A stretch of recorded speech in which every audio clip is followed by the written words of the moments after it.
మాజీ మంత్రి అనిల్ కుమార్ యాదవ్ మాట్లాడుతున్నారు. ఇప్పుడు లైవ్ లో చూద్దాం. ఉత్సాహంతోనే ఈరోజు పనిచేస్తాం. అసలు ఈ కేసుకి సంబంధించి మీరు చూస్తే పోలీసు వ్యవస్థ పలానాయన్ని రేపు అరెస్ట్ చేస్తాననక ముందే ఒక ఎల్లో మీడియా రాసేసి ఉంటుంది, ఈయన్ని అరెస్ట్ చేస్తారు, ఈ విధంగా అరెస్ట్ చేస్తారు. అదే విధంగా నెక్స్ట్ రోజు పోలీసు వ్యవస్థ పనిచేస్తూ ఉంది. నిన్నే చూసాం, ఛార్జ్ షీట్ సబ్మిట్ కూడా చేయలే, కానీ ఛార్జ్ షీట్ లో ఉన్నాయన్నీ ఆమె ఎల్లో మీడియా ఈ విధంగా ఈ విధంగా ఈ విధంగా విధంగా వేసుకుంటూ పోతా ఉంది. ఎందుకంటే 5 నెలలు మీరు చూడండి, ముందు పలానా ధనంజయ రెడ్డి గారిని వారం రోజులు అరెస్ట్ చేస్తారు, ధనంజయ రెడ్డి గారికి సంబంధించి ఇవి ఉన్నాయి అనేది ఏబిఎన్ లోనో లేకపోతే ఇంకొక ఈనాడులోనో వస్తుంది, వారం తర్వాత అది జరుగుతుంది. అంటే పోలీసు వ్యవస్థ నడుపుతుందా లేకపోతే ఎల్లో మీడియా ఇది నడుపుతుందా అనేది స్పష్టంగా అర్థమైపోతుంది. గతంలో మిథునని 2017లో అరెస్ట్ చేశారు, ఒక 20 రోజులు జైల్లో పెట్టగలిగారు. మళ్ళీ వాళ్ళే పోయి ఇది రాంగ్ కేసు అని చెప్పారు, జగన్ మిథున బయటకు వచ్చాడు. రేపు ఈ రోజు పెట్టారు, రేపు మళ్ళీ వాళ్ళే పోయి అవన్నీ తూచంటారు, మళ్ళీ బయటకు వస్తారు. మీరు సునకానందం పొందాల్సిందే తప్ప ఈ కేసు ఎక్కడ ఒక ఆధారాలని కేసు, నిలబడే కేసు కూడా కాదు. ఈరోజు ఒకటే చెప్తా ఉన్నాం, ఈ విధంగా మీరు తప్పుడు దీంతోనో జగన్మోహన్ రెడ్డి గారిని, వైఎస్ఆర్ కాంగ్రెస్ పార్టీని, పెద్దిరెడ్డి కుటుంబాన్ని, నిజమే పెద్దిరెడ్డి కుటుంబం అంటే చంద్రబాబు నాయుడు గారికి భయమని, పెద్దిరెడ్డి కుటుంబాన్ని అణిచివేస్తే గానీ ఆ చిత్తూరు జిల్లాలో, ఎందుకంటే చంద్రబాబు నాయుడు గారికి ఎంత ఉనికున్నా చిత్తూరు జిల్లాకు వచ్చే తలకే వాళ్ళు జగన్మోహన్ రెడ్డి గారికి ఉన్న అండగా వల్ల కావచ్చు, దానివల్ల ఏదో రకంగా అణిచివేయాలని, సంబంధం లేని వ్యక్తులందరినీ కూడా ఏదో రకంగా, ఎందుకంటే ఆయన లిక్కర్కి సంబంధించి వాళ్ళు ఆయన మంత్రి కాదు, ఆయన ఎంపీ,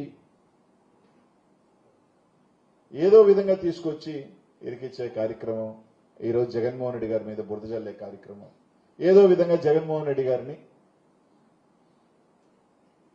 తప్పు కింద పెట్టించే కార్యక్రమం చేయటం తప్ప ఆయన మీద 7 కేసులు ఉన్నాయి, దానికి సంబంధించి పురోగతి లేదు. 2023లో ఇదే లిక్కర్ కేసు 6 డిస్టిలరీస్కే 70% కట్టబెట్టారు. దీనికి సంబంధించి ఒక పెద్ద స్కామ్ ఉంది, దాని గురించి ప్రస్తావన లేదు, ఏమీ లేదు, ఎక్కడ ఆధారాలు లేవు, ఎక్కడికి సంబంధించి ట్రాన్సాక్షన్స్ క్లారిటీ లేదు. ఏమంటే ఎలక్షన్స్ ఖర్చు పెట్టేశారంట, సింపుల్, అయిపోయినాయి కదా ఎలక్షన్స్, ఏదంటే డబ్బులు ఏంటంటే ఎలక్షన్స్ ఖర్చు పెట్టేశారు. అంటే ఆధారాలు లేకుండా ఒక వేగ్ అలిగేషన్స్ ఈ రాష్ట్రంలో. ఒకటైతే చెప్తా ఉన్నాం, ఈరోజు మీరు ఎన్ని అరాచకాలు చేసినా, ఎన్ని కేసులు చేసినా వైఎస్ఆర్ కాంగ్రెస్ పార్టీ ఇంకా బలంగా వస్తుంది. జగన్మోహన్ రెడ్డి గారు ఇంకా ధైర్యంగా, కార్యకర్తలు అందరూ కూడా ఇంకా రెట్టింపుతో, ఇంకా లోపల ఉన్న కార్యకర్తలు అందరూ కూడా ఇంకా బయటికి తీసుకొస్తున్నారు. మీరు ఇంకా బలంగా వస్తాం. తప్పకుండా ఈ కక్ష రాజకీయాలు, ఒకటైతే చెప్తా ఉన్నాం, ఈరోజు పోలీస్ యంత్రాంగం అంతా కూడా ఆలోచన చేస్తా ఉన్నారు, అధికారం శాశ్వతం కాదు, రేపు వాళ్ళు వస్తారు. అందరు గుర్తుపెట్టుకోవాల్సింది, మళ్ళీ ఇదే పోలీస్ అధికార యంత్రాంగం ఉంటుంది, ఇదే పోలీస్ అధికారులు మళ్ళీ కూడా ఏ ప్రభుత్వం చెప్పినా వింటారు.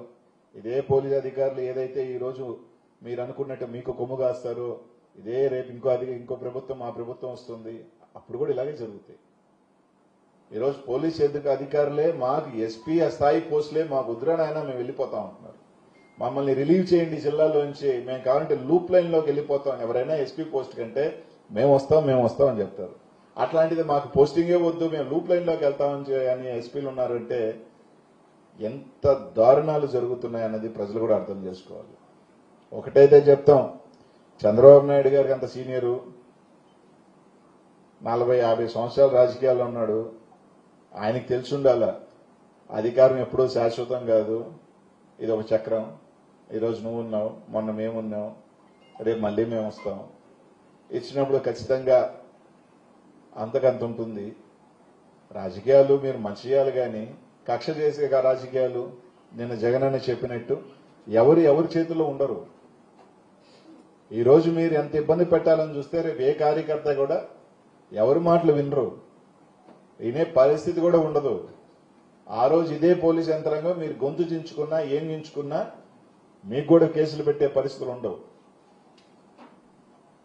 కాబట్టి ఈరోజు కక్ష రాజకీయాల వల్ల తాత్కాలికంగా మీరు సునకానందమో లేదు అంటే సైకోనో లేదంటే ఏదన్నా మీరు పొందొచ్చేమో కానీ ఒక 40 రోజులు లేకపోతే 30 రోజులు మా నాయకుల్ని మా కార్యకర్తల్ని జైల్లో పెట్టొచ్చేమో కానీ అంతమించి వైఎస్ఆర్ కాంగ్రెస్ పార్టీ నాయకులు కానీ కార్యకర్తల్లో కానీ ఎక్కడా కూడా నిరుత్సాహం తింపలేరు.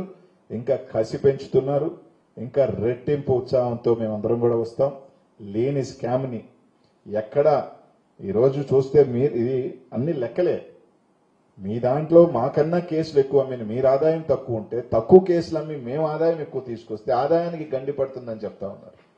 అదే రేటు మారలా. డిస్టరీస్కి ఇచ్చే రేటు మీరెంత ఇచ్చారో మేమెంత ఇచ్చాం. కానీ ఆదాయం మా ప్రభుత్వంలో పెరిగింది, మీ గవర్నమెంట్లో రేటు తగ్గింది. మీరు ఇంకా ఎక్కువ షాపులు ఉన్నాయి, మేము ఇంకా షాపులు తగ్గించాం. అంటే ఎవరికి ముడుపులు ఇస్తారు? ఇప్పుడు ముడుపులు మీరు తీసుకోండాలా, మేము తీసుకున్నామా? మీరు తీసుకున్నారు ముడుపులు. దానికి సంబంధించి కేసుని తొక్కి పారేసి దీన్ని ఒకటి తీసుకొచ్చారు. డిస్టిలరీస్ మీరు ఇచ్చారు, కొత్త బ్రాండ్లు మీరు ఇచ్చారు. ఒక్క బ్రాండ్ జగన్మోహన్ రెడ్డి గారు ఇవ్వాల, ఒక్క డిస్టిలరీ జగన్మోహన్ రెడ్డి గారు ఇవ్వాల. ఏ ఒక్క షాప్ ఇప్పుడు జరుగుతున్నట్టు ఎంఆర్పీలు పెంచుకోండి, లిక్కర్ షాపులు మీరు పక్కన షాపులు పెట్టుకోండి, బెల్టులు పెట్టుకోండి.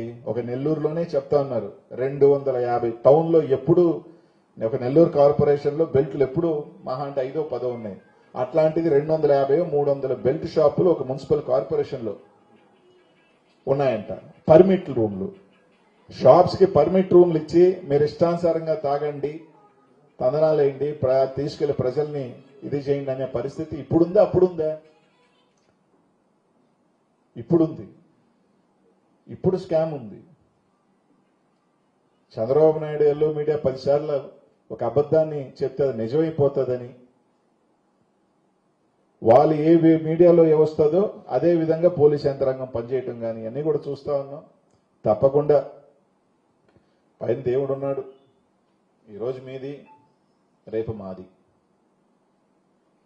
మా అన్న రోజు ఈరోజు మీ రోజు ఏందో చూపించారు. మా అన్న రోజు కూడా మా రోజు ఒకటి వస్తుంది.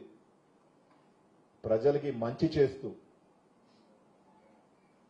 ఈ విధంగా కక్ష ఒకటే తప్ప సంక్షేమం లేకుండా, డెవలప్మెంట్ లేకుండా, కేవలం జగన్మోహన్ రెడ్డి గారు తెచ్చిన కంపెనీల్ని మేం తెచ్చామని చెప్పుకుంటూ మోసం చేస్తున్న మీ ప్రభుత్వంలా కాకుండా మంచి చేస్తూ ఎవరైతే తప్పులకు పాల్పడ్డారో, ఎవరైతే హింసగా పాల్పడ్డారో వాళ్ళందరూ కూడా తప్పకుండా వడ్డీతో సహా ఇచ్చే కార్యక్రమం తప్పకుండా జరుగుతుందని మాత్రం తెలియజేస్తా ఉన్నాం.